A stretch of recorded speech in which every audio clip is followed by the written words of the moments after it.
Hi, Susan Modeste here. Gave you a little bit change of scenery. And today I'm actually going to have what I think is the most basic video on Bitcoin that I've ever made. But I think it's really necessary because for us to assume that just because the word Bitcoin is becoming more popular, that people understand it, we would be completely wrong because most of the world still does not understand Bitcoin, cryptocurrency, and what all of our excitement is all about. So just to kind of preface where we are with Bitcoin, at this point we are about 7,500 per Bitcoin and seemingly climbing every single day. So of course we're going to drop a little bit. That's just the nature of Bitcoin and cryptocurrencies. So my advice, if you are holding any, is just to keep on holding, hold tight, and share it with your friends. Let them know why it is that you're investing in Bitcoin. So, if you're brand new and not quite sure what the excitement is about, Bitcoin is digital currency and it is accepted in a lot of major online vendors and stores more and more every day. And it's also the number one cryptocurrency for peer-to-peer transactions.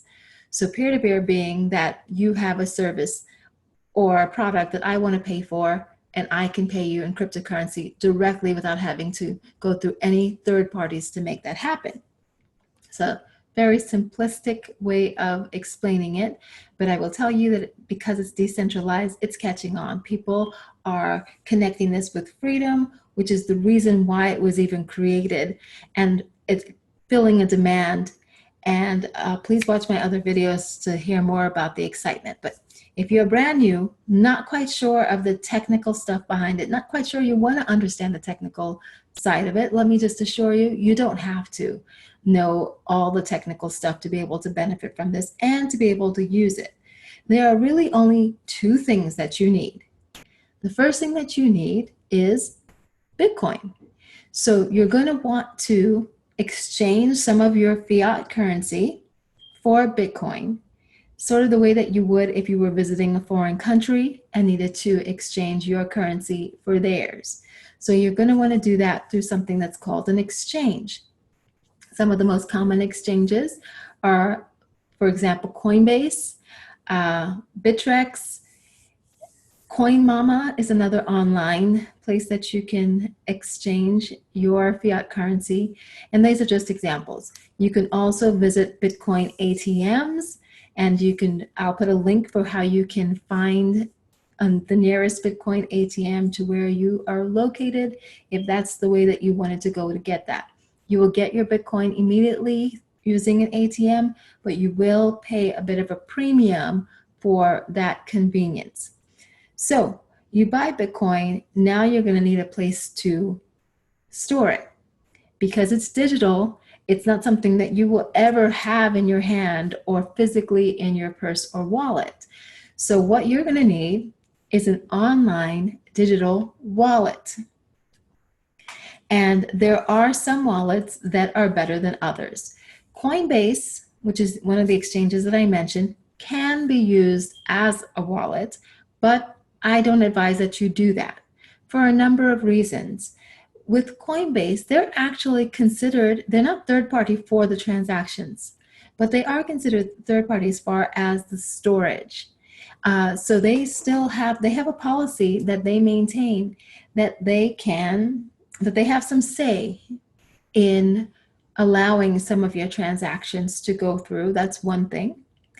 And then they also, if there was a fork again, which there's going to be, so let's just, and fork, I'm afraid I'm getting too technical with you here, but I will be doing a video about the coming fork on November 16th. And I have done a video about some of the past forks. If you want to understand what that means, you can even just Google it and find out. But sometimes what happens is there's a split on the blockchain that produces more than one kind of coin. I hope I'm not losing you. And when that happens, there's a possibility that one of the coins or both of the coins can be lost when they're on exchanges. So you want to make sure that you always pull your Bitcoin off exchanges, including Coinbase, because on those you don't control private keys, and you want to make sure that you always control your private keys and also keep it safe from any kind of split. That's a very simplistic explanation. If you, at this point, just think of it in terms of you want to control your private keys, and with Coinbase and some of the other exchanges, you will not be controlling your private keys or the only person who is controlling it. So get them off there. Get into a private wallet. I'm going to do a whole other video on wallets and some things to think about, so this one doesn't get too long. But you can look up some wallets, and some of the primary wallets would be like Exodus, which is a desktop, Mycelium, which is it's a phone application. BitPay is another one that I really like. Blockchain is probably the most popular. And I'm just guessing that, haven't seen that on paper, but just based on people talking about their usage and the fact that it can be used even in Europe and other places. So just some things to think about. So starting off with Bitcoin, get some Bitcoin, get it from an exchange like Coinbase, then store it in a wallet. If you can do those two things, you're well on your way to benefiting as the cryptocurrency rises, and also being in a position to actually use your Bitcoin when you want to.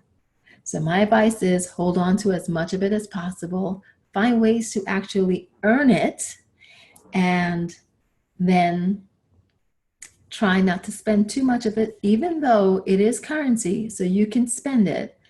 And my next video, I will talk some more about the wallets. And thank you for watching. I hope this was helpful.